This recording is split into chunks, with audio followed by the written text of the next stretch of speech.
We live in a world where people put a lot of weight on the formation of personal identity. Our culture offers both the freedom and the pressure to define ourselves. I believe that we'll be on much firmer ground if we pay attention to how God defines us. To do this, we'll need to start at the very beginning. Genesis chapter 1 has become a battleground on which people representing a variety of perspectives on creation try to stake their claim. Some use Genesis 1 as a weapon against science. Others try to combine them in some way. Still others reject Genesis on the basis of science. Our study begins by paying close attention to the form in which Genesis 1 is written.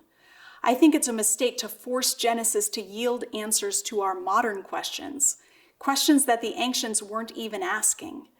Instead, we need to put aside our questions temporarily as we listen in to what was important to the ancient author and his audience.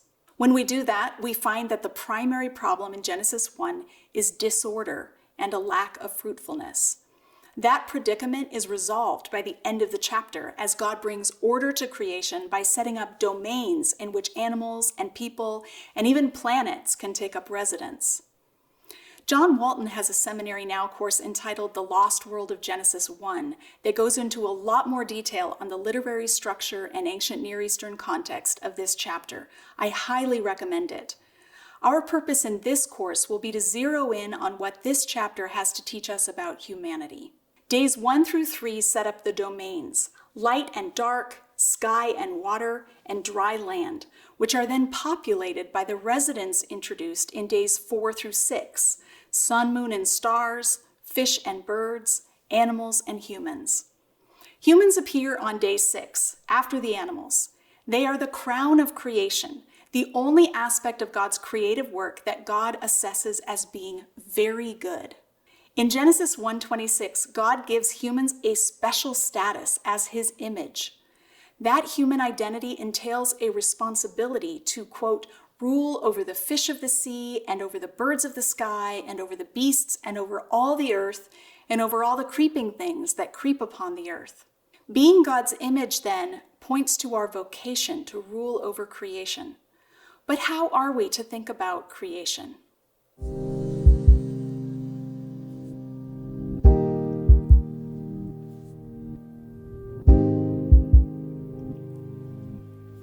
Let's begin by taking a moment to draw or imagine the earth. Don't worry, this isn't going to be graded and it doesn't have to be done to scale. Just pause the video and grab a piece of scratch paper and draw the earth. Does your earth look something like mine? I must admit that I've never actually seen this for myself. I haven't been in a spaceship and gone into outer space where I would have this kind of vantage point. My experience of the earth is that it's flat, with a slight curve on the far horizon. I only know that the earth is a sphere because of satellite imagery. To state the obvious, ancient Israelites did not have access to satellite imagery. They did not know that the earth was a sphere. So the first thing we need to do as we approach creation in the Bible is to set aside our understanding of what the world is like and put ourselves in the sandals of the ancient Israelites who were writing and hearing this account. What did they picture when they thought of the heavens and the earth? The image on your screen is an attempt to capture how ancient people thought about the cosmos. They imagined themselves living on a flat disk of land with mountains around the perimeter. The land was bordered by water, but it also rested on subterranean water, held up by firm pillars. It's easy to imagine how the ancient people would have concluded that the land was over water. Springs bubbled up in places. They dug wells to find water to drink. What we might find even more surprising is that they imagined the sky as a solid dome that held up more water. When it rained hard, they described it as though God had opened up the windows of heaven to let the water through. Embedded in that solid dome were the sun, moon, and stars, which gave light during the day and during the night. God's residence was above the solid dome in the temple he had built, while earthly temples were made according to that pattern. If you reread Genesis 1 with this picture of the earth in mind, you'll see how the description conforms to how the Israelites thought about the cosmos. On day 2, God created a vault in the sky to separate the water above from the water below. On day 4, God set the sun, moon, and stars in the vault of the sky to give light on the earth. We see this perspective in the Psalms too. Psalm 24 verse 2 celebrates that God founded the earth on the seas and established it on the waters. Psalm 104 verse 3 speaks of God as he lays the beams of his upper chambers on their waters. And verse 13 says that he waters the mountains from his upper chambers. Psalm 75 verse 3 speaks of the pillars on which God has set the earth. God was not interested in correcting their science. His concern was to claim responsibility for creating all that is, and for bringing it out of disorder and into function and fruitfulness. Israel's picture of the cosmos is so different from our own, but it's also different from the people who lived in neighboring nations. Although they shared a similar concept of the structure of the earth, they had very different ideas about how it came to be. Other creation myths from the ancient Near East portrayed the creation of humans as the result of conflict between the gods. In one myth, humans were made from the blood of a slain rebel god. In other myths, the gods created humans to do their hard work so they could lay around and sleep. And so, while the Bible does not correct the science of the ancient Israelites, it does correct the prevailing ideas about theology and anthropology.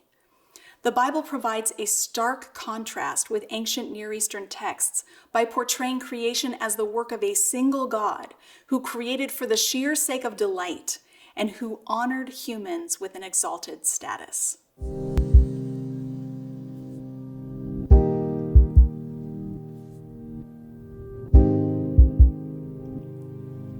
The beautiful symmetry between the first 3 and the last 3 days of creation prepares us for the climax of creation on day 7.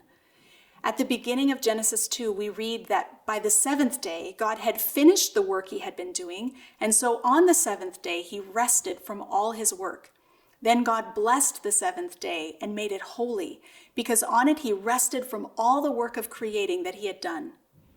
Why did God rest? It's not because he was tired from the work of creating. God rested on the 7th day the way a king rests on his throne, presiding over his kingdom when it's at peace. The entire cosmos is God's kingdom, a temple where he is to be worshiped. The 7-day format of Genesis chapter 1 provides a template for the human work week. 6 days of work followed by 1 day of rest is the pattern we are to emulate. The 10 Commandments use the creation week as the rationale for human rest. Remember the Sabbath day by keeping it holy. 6 days you shall labor and do all your work, but the 7th day is a Sabbath to the Lord your God. On it you shall not do any work, neither you, nor your son or daughter, nor your male or female servant, nor your animals, nor any foreigner residing in your towns. For in 6 days the Lord made the heavens and the earth, the sea and all that is in them, but he rested on the 7th day. Therefore the Lord blessed the Sabbath day and made it holy. In a world where we are tempted to keep working without a break, the Bible's creation account invites us to rest. After diligently bringing our domain into order, rest is an act of faith that God is on his throne and will continue to uphold all things. Do you follow this pattern in your own life? Do you take time to unplug from your regular work so that you can enjoy the company of others and enjoy the fruit of your labor? The rhythm of creation is life-giving for ourselves and for those around us who are affected by our frenetic schedules. Slowing down 1 day a week to become available to God and others is essential for human flourishing.